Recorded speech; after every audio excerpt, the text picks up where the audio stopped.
श्री लक्ष्मी नृसिंहाय नमः। प्रिय दर्शक बंधु, सिद्धार्थ उत्सव प्रायोजित ए नूतन कार्यक्रम लक्ष्मी नृसिंह को आपण मानक स्वागत करुच्ची मु डॉक्टर निरंजन साहू। प्रिय दर्शक बंधु, विशेष भाव में जो लक्ष्मी नृसिंह कार्यक्रम ए नृसिंह पुराण अंतर्गत विषय वस्तु आपण श्रवण करुँच।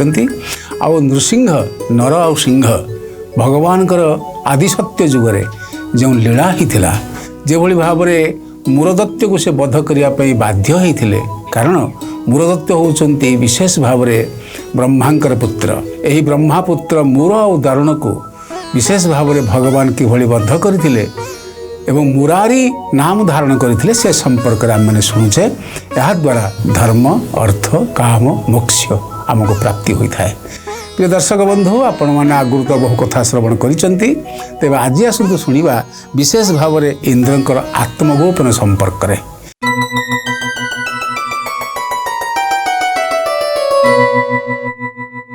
आपण मन मन में प्रश्न उठुथिबो, इंद्र तो एते विराट इंद्रलोकर सुरलोकर सुधर्मा सभार राजा 33 कोटी देवतार राजा, से पुणी आत्मगोपन कले कहीं। तेरे बड़ कथाटी हूँ प्रिय दर्शक बंधु, ब्रह्मापुत्र मूर आ दारुण एते भयंकर तपस्या करथिले। आउ ए तपस्या बल एते सामानक भितर वीरत्व सृष्टि होता, जी कि तीन अर्थात पाताल स्वर्गलोक पाताल लोक एवं आमर जोटा जो भूलोक, ये जो तीन लोक को विजय करथिले। आ तत्सहित विशेषकर जो अच्छी आमकर 7टी हूँ द्वीप 7टी हूँ समुद्र, ये सप्त समुद्र और सप्त द्वीप को विजय करते। जितेबाला ये विजय कर सारा पर नारद पाखर शुणिले जे विशेष कर इंद्रनीलमणि प्रयोजन अच्छी, जदि इंद्रनीलमणि हासिल न हुए ताले स्वर्गलोक हासिल हो पार ना। तेणुक विशेष भाव में जितेबाला आप जानती जमती गछरे फल पाचिले झड़ी पड़े, ठीक से भाव में मूर दैत्य जेभली अहंकारी थिला, जेभली आसुरिक प्रकृति थिला, ये आसुरिक प्रकृति युक्त मूर दैत्यर जिते पाप बढ़िबो सेते शीघ्र से विनाश हम। ये प्रिय दर्शक बंधु मैंने शुणुचे जानुचे जे विशेष भाव में पाप करवा ना।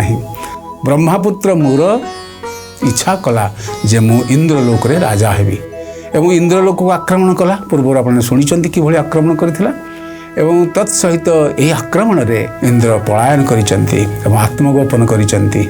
जानती प्रिय दर्शक बंधु, इंद्र कोठी आत्मगोपन कले मेरु पर्वत रे। मेरु पर्वत रे अर्थात जहाँ को आपण कहती मेरु क्रोट बोली। मेरु पर्वत विशाल काय जी हूँ पृथ्वीर जमिति आमे कहू अख दुई चक मध्य अख, ठीक से भाई पृथ्वीर अख मध्यस्थल अंश होती मेरु पर्वत, विराट काय पर्वत। से ही पर्वतर क्रोट लक्ष लक्ष क्रोट। प्रिय दर्शक बंधु, आपण मैंने भावुवे क्रोट कहले कौन, गुंफा, अर्थात लक्ष लक्ष गुंफा क्रोट अच्छा मेरु पर्वत रे।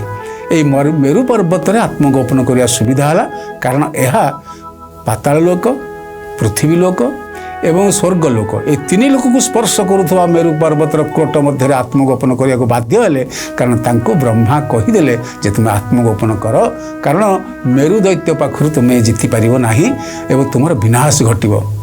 जो अभिषेक उत्सव हाँपाई गले तांकर तो गुरु दरकार, से शुक्राचार्य को से गुरु पदरे वर्ण कले। तांको मुंडरे शाढ़ी पिंधेले एवं तांको अभिषिक्त करैले गुरु भाव में।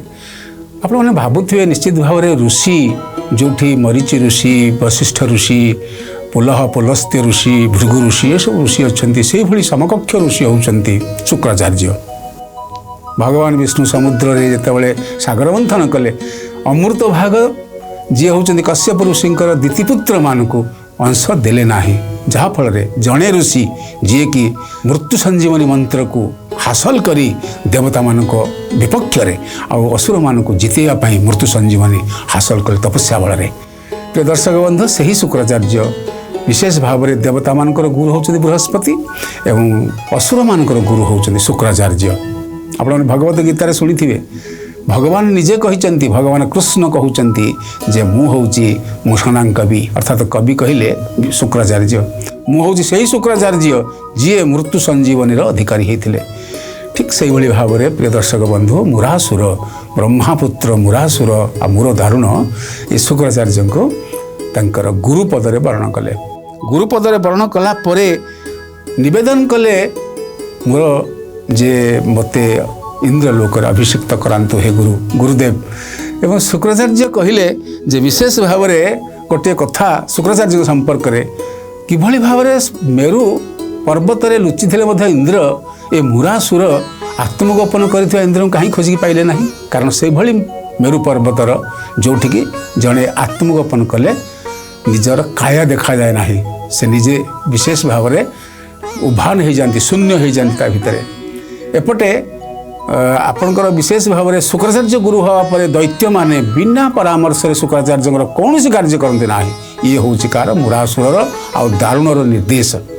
सूत्र शुक्राचार्य संपर्क लिखा अछि सेही ठारू शुक्र मंत्री दैत्य गुरु होई न पूछिले तांकु कार्य न करंती केही। नृसिंह पुराण शुक्राचार्य को विशेष भाव में शुक्राचार्य बिना आदेश आम तो विशेष भाव बिना आदेश अनेक काम करूँ, किंतु दैत्य हेले मध्य असुर हेले मध्य शुक्राचार्य गुरु को अवमानना करती नाही। असुर माने जे जहा कहती ताहा अक्षर अक्षर पालन करती। मुर बोइला हे गुरु देख अनुकूल आ स्वर्गे अभिषेक होई हेबी आखंडल। मु देवता मानक मध्य आखंडल हेबी, मु इंद्र हेबी, मु रुद्र हेबी, मु ब्रह्मा हेबी। एथिपे शुभ अनुकूल तिथि देखंतु जहा द्वारा मु अभिषिक्त हो पारि।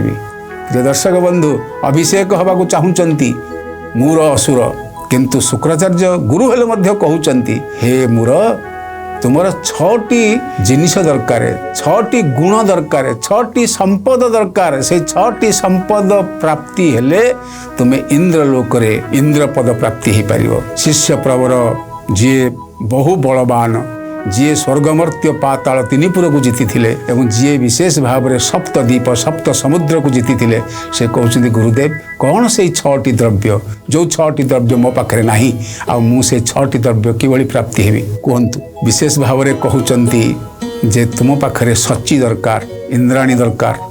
इंद्रंकर पत्नी जे भली सची इंद्राणी से भली तुम पाखे इंद्राणी प्रयोजनता अच्छी।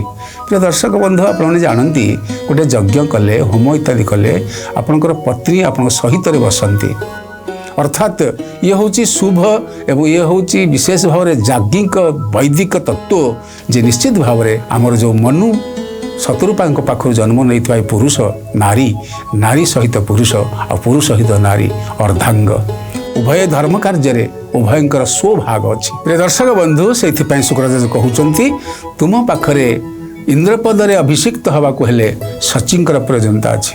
सांगे सांगे मूर कहूँ ए असुर माने जाओ सची को नहीं आस।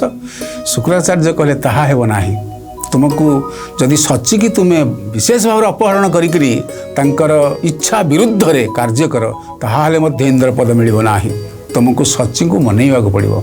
एक 2 नंबर रे कहउचंती सचिंग व्यतीत तुमर दरकार ऐरावत हस्ती जहाँ समुद्र मंथन बाहरी थिला।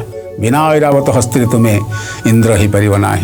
चाहिकी रहा मोर कहला ऐरावत हस्ती मुझे जीवी इंद्र जोठी थो तो नहीं आस ऐरावत हस्ती धड़ा हाथी तो कहते शुक्राचार्य से धवल हस्ती केवल नुह जहाँ समुद्र मंथन उद्भूत होता भगवान विष्णु प्रदान करते से ऐरावत हस्तीर प्रयोजनता अच्छी। 3 नंबर रे उच्च श्रवा अश्व धड़ा अश्व घोड़ा ये प्रयोजनता अच्छी।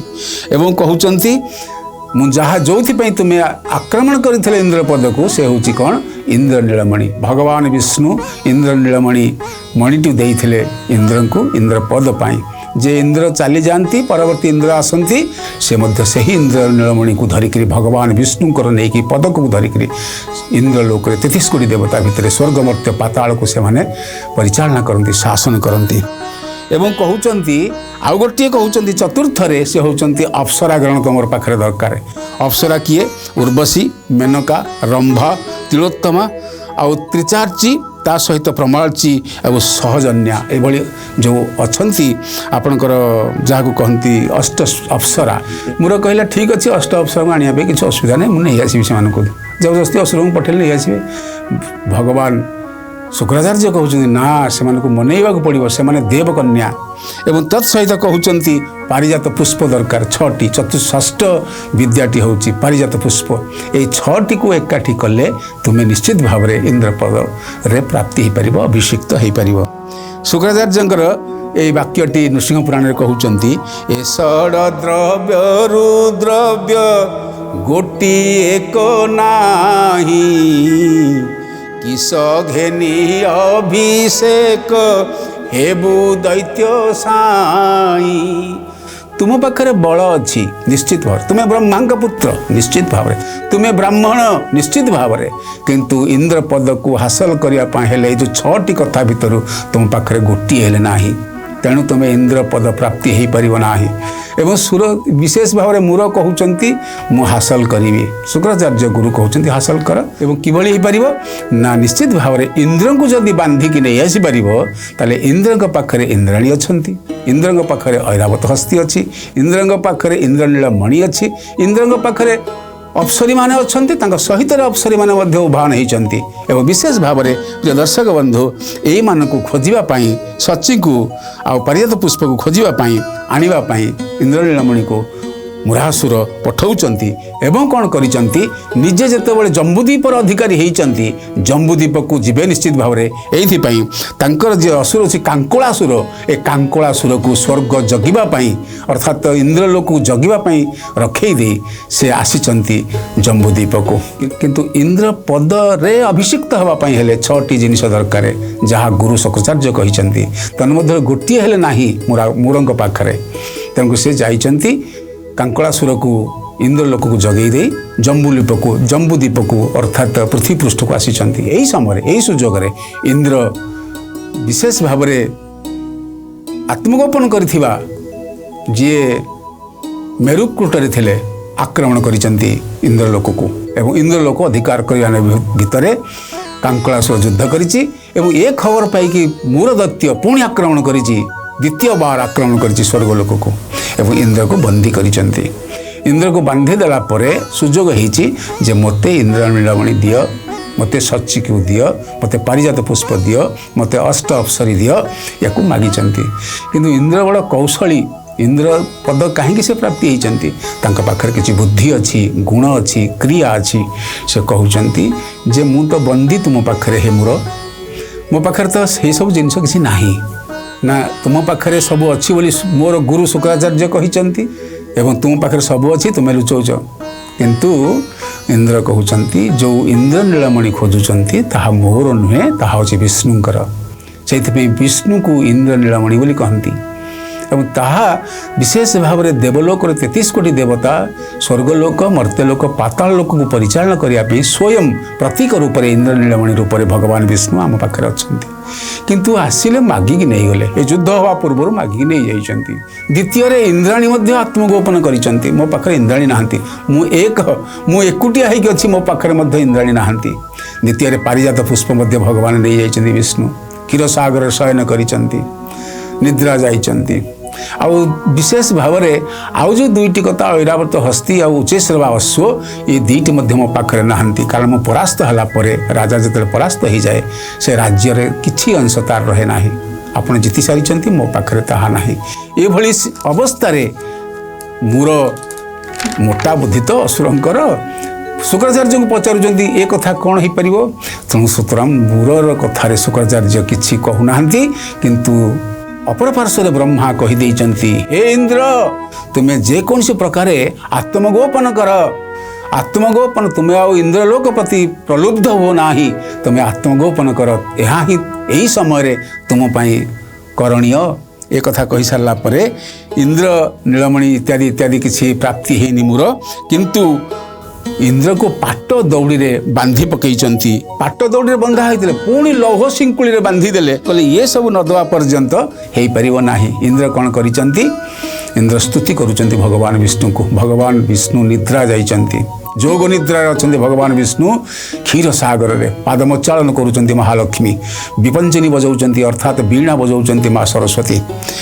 ଏଥୁ ଅନନ୍ତରେ ସଚି ସୁମରିଲେ ଧର୍ମ, ବୋଇଲେ କଷ୍ଟୁ ପାରି କର ପରମ ବ୍ରହ୍ମ। ଏ ଇନ୍ଦ୍ରଲୋକ ଆପଣଙ୍କର ପ୍ରଭୁ, ଇନ୍ଦ୍ର ନୀଳମଣି ଆପଣଙ୍କର ପ୍ରଭୁ, ପାରିଜାତ ପୁଷ୍ପ ଆପଣଙ୍କର ପ୍ରଭୁ। ମୋତେ ଏ ଯେଉଁ କଷ୍ଟ ପଡ଼ିଛି, ଇନ୍ଦ୍ର ଆଉ ଇନ୍ଦ୍ରାଣୀ ତପସ୍ତୁତି କରୁଛନ୍ତି, କାରଣ ଇନ୍ଦ୍ର ଯେଉଁଠି ଅଛନ୍ତି ଇନ୍ଦ୍ରାଣୀ ସେଇଠି ଅଛନ୍ତି, କିନ୍ତୁ ମୂଳକୁ ଭୁଲେଇ ଦେଇଛନ୍ତି।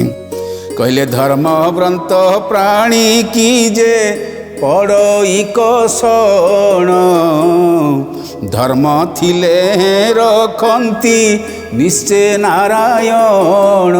ନୃସିଂହ ପୁରାଣ କହୁଛନ୍ତି ଯେ ବାସ୍ତବରେ ପ୍ରିୟ ଦର୍ଶକ ବନ୍ଧୁ, ଆପଣମାନେ ଭାବୁଥିବେ ଯେ ଅଧର୍ମ କରୁଛି ସିଏ ବଡ଼ ଧନୀ ହେଇକରି ବଡ଼ ସୁଖରେ ବଞ୍ଚୁଛି, କିନ୍ତୁ ଆମେ ବିଶେଷ ଭାବରେ ଧର୍ମବନ୍ତ ପ୍ରାଣୀ ଧର୍ମ କାର୍ଯ୍ୟରେ ଅଛୁ, ଆମକୁ ଏତେ କଷଣ କାହିଁକି ପଡ଼ୁଛି?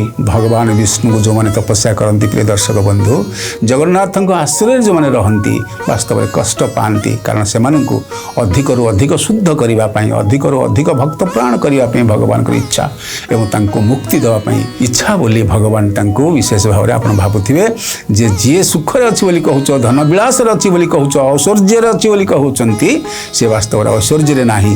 ସେ ଅଛନ୍ତି କେଉଁଥିରେ ନା ବିଶେଷ ଭାବରେ ଐଶ୍ୱର୍ଯ୍ୟ କେଉଁଠି ଅଛି ନା ଯିଏ ଭକ୍ତ ତା ପ୍ରାଣରେ ଅଛି ଐଶ୍ୱର୍ଯ୍ୟ। ଐଶ୍ୱର୍ଯ୍ୟ ରୂପକ ଇନ୍ଦ୍ର ନୀଳମଣି ପ୍ରତ୍ୟେକ ଭକ୍ତ ହୃଦୟରେ ଅଛନ୍ତି ପ୍ରିୟ ଦର୍ଶକ ବନ୍ଧୁ। ଏହା ମୀମାଂସା କରୁଛନ୍ତି ନୃସିଂହ ପୁରାଣ। କି ବୁଦ୍ଧି କରିବୁ ଆମ୍ଭେ କହିବୁ କାହାକୁ, ପ୍ରଭୁ ସିନା ପରିତ୍ରାଣ କରନ୍ତି ସର୍ବଙ୍କୁ। ସମସ୍ତଙ୍କର ପ୍ରଭୁ ହେଉଛନ୍ତି ମହାପ୍ରଭୁ ଜଗନ୍ନାଥ।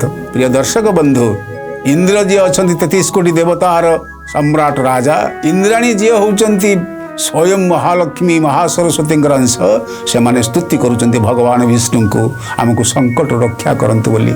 ପ୍ରିୟ ଦର୍ଶକ ବନ୍ଧୁ, ଯେତେବେଳେ ସଙ୍କଟ ପଡ଼େ ସେତେବେଳେ ସଙ୍କଟ ତାରଣ ହାରି ହେଉଛନ୍ତି କିଏ?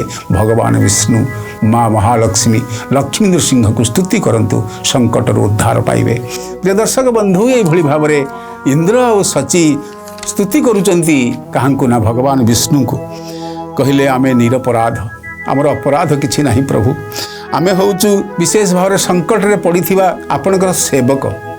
ଆମେ ଇନ୍ଦ୍ର ପଦରେ ବିଶେଷ ଭାବରେ ଇନ୍ଦ୍ର ସୁଖ ଭୋଗ କରିବା ପାଇଁ ବସିନାହୁଁ ପ୍ରଭୁ, ଆମେ ଦେବଲୋକରେ ବିଶେଷ ଭାବରେ ପବନ ଦେବତାଙ୍କୁ କହିଛୁ ଯେ ପବନ ଦେବତା ତୁମେ ସବୁ ଜୀବ ଭିତରେ ସମସ୍ତଙ୍କୁ ବଞ୍ଚେଇ ରଖ।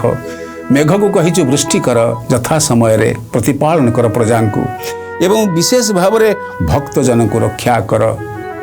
ଯେମିତି ବ୍ୟାଧ ହରିଣୀକି ମାରିବା ପାଇଁ ଯାଉଥିଲା, ସେତିକି ବେଳେ ନିଶ୍ଚିତ ଭାବରେ ଆମେ ବ୍ୟାଧକୁ ମଧ୍ୟ ହତ୍ୟା କରିଥିଲୁ, ହରିଣୀକି ଉଦ୍ଧାର କରିଥିଲୁ। ଏ ହରିଣୀ ହେଉଛି ଆତ୍ମା, ଏବଂ ସେଇଭଳି ଭାବରେ ଅରକ୍ଷଜନର ଆପଣଙ୍କର ବନ୍ଧୁ, ଏ ଅରକ୍ଷଜନକୁ ଆପଣ ଉଦ୍ଧାର କରନ୍ତୁ।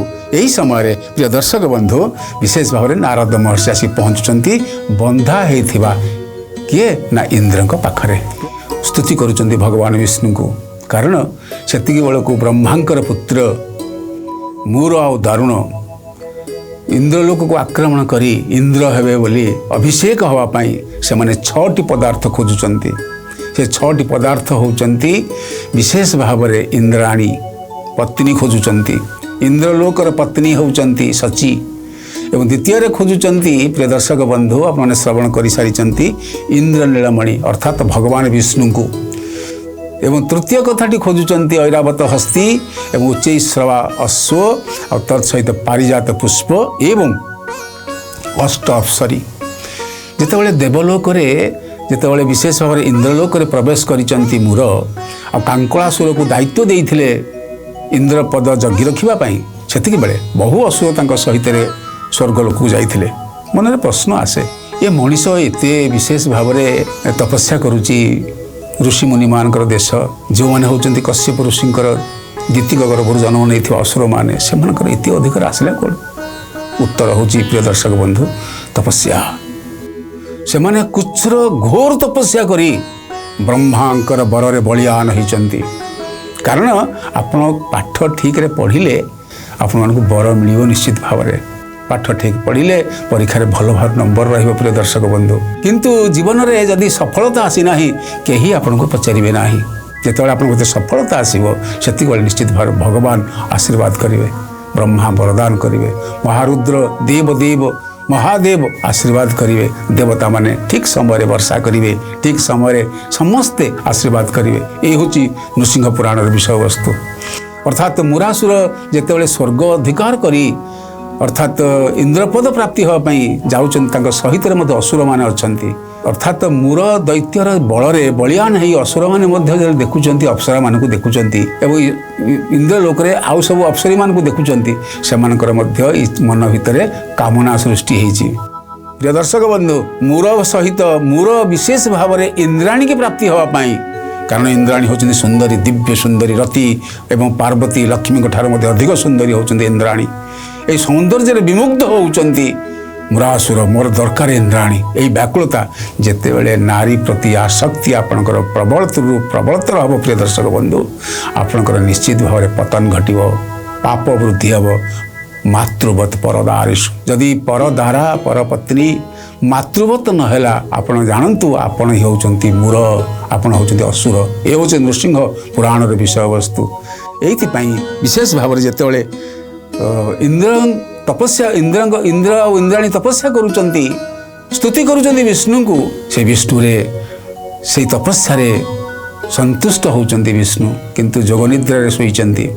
ब्रह्मा कहउचंती तांका पुत्र नारद को तुम्हें जाओ इंद्र पाख एवं स्तुति मध्य करुचंती इंद्राणी एवं स्तुति मध्य करुचंती किए ना विशेष भाव में अष्ट अप्सरी कहले आपणक पद्म पादे पशुछु शरण दानव मुखरो रक्षा कर नारायण। विकल रे प्रार्थना कले भगवान शुणती आज्ञा। आम भितर विकलता नहीं, आम भितर तांको भक्ति रे तृप्त करिवार शब्द नहीं। से कहुई जे विशेष भाव नारद महर्षि आसी पहुँची कहते पुत्र क्या बंदी होता इंद्र को तुम्हें आत्मगोपन कर ना मोर 6टी जिनिस नापी चाहूँगी। ये 6टी जिनिस मो पाखे ना ऐरावत हस्ती चैश्रवा अश्व और सची पारिजात इत्यादि इत्यादि ये बतई दौरान इंद्र को बतौं जे तुम्हें मुरासुर बंदी गृह इंद्र सची तुम्हें आत्मगोपन कर। आ इंद्र कहले ये सब किंतु विशेष भाव में मु कहीदे मूर को जे कौ कथाटी इंद्र कहते प्रिय दर्शक बंधु क्या ना नारद को कहते मो पाखे यहाँ नहीं। जतिक बेले मुरासुर चाहूँगी ताहा शिव नहीं जाइछन्ति विष्णु नहीं जाइछन्ति सबकिछि नहीं जाइछन्ति मु एकांग हो जाइछि। सूत्रम प्रिय दर्शक बंधु एठी गोटे कथा असुर माने अष्ट अप्सरी को प्राप्ति होगापी व्याकुल होती मुरासुर सची को पाइबापी व्याकुल होती। यही समय उभान होती आत्मगोपन करने पलायन करुँच इंद्र आउ इंद्र को प्राप्ति होना इंद्र को पाऊना मुरासुर। यही प्रिय दर्शक बंधु आम नहीं गोटे बड़ कथा ताहा होची व्यासवाणी। व्यासवाणी शुणवे आज्ञा निश्चित भाव में करेंगे गोटे कथा को कहुई व्यासवाणी रे प्रत्येक मनीष जीवन में शत्रु बहुत अच्छा। ये शत्रु क्षय होब किपरि ये शत्रु बल क्षय होगापी गोटे मंत्र देइचंती भगवान कृष्ण द्वैपायन वेद व्यासदेव से ही मंत्र को आपण मैंने पाठ करेंगे थोड़े अंतत पक्षे पाठ करेंगे। नृम नरसिंहाय शत्रुबल विदीर्णाय नमो नमः। जदि आपण ये मंत्र को थरे सप्ताह पाठ करती ओम नृम कारण बीज मंत्र हूँ नृम नरसिंहंकर न अक्षर नृम ओम नृम नरसिंहाय शत्रुबल विदीर्णाय नमो नमः। आपणकर निश्चित भाव शत्रुबल क्षय हो। प्रिय दर्शक बंधु एवं तो समय हो जाइए अध्याय को ये रखा पुणी देखा परवर्ती अध्याय जय श्री लक्ष्मी नृसिंह।